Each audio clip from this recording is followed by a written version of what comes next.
even his last one about eruption with the volcano that James Patterson helped write.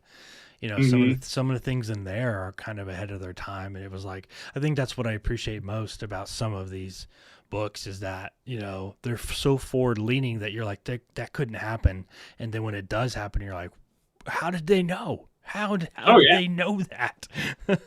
like That's fun. apparently we're bringing the dire wolf back. You know. Yeah, did you see that actually Yeah, happened? Wow. I mean, yeah, they're cuddly now. Give them a year. See Yeah. how that works for you. Yeah, they're Oh, over 100 pounds. we're gonna bring back the mammoth too. It's funny because it's like we've seen this movie. We know how this goes 5 times. We're all about to get a sixth one or a seventh one. Like we've seen it plenty. because there is some knucklehead out there who is going to be like, yeah, sure, let's give it a shot.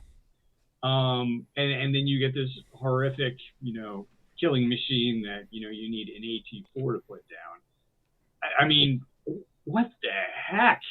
Well, and the technology now is what really scares me because the technology with genetic engineering was that you had to have a really good DNA sample in order to be able to rebuild it and get there.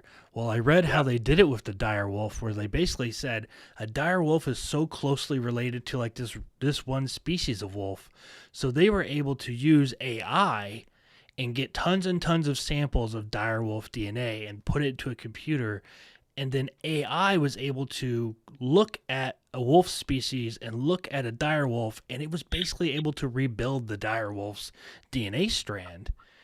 That's what's crazy is now you might not have to have a whole sequence of DNA with AI, and these supercomputers can actually compute it and get you something that is really, really close to 100%. That's the scary thing, that we're no longer limited by what we Oh can yeah. bring to the table. So now could they create a raptor? Could they create a Tyrannosaurus Rex? It might not be too far off to think that it's possible with the way technology is, just because they did exactly what they said they could do with the direwolf.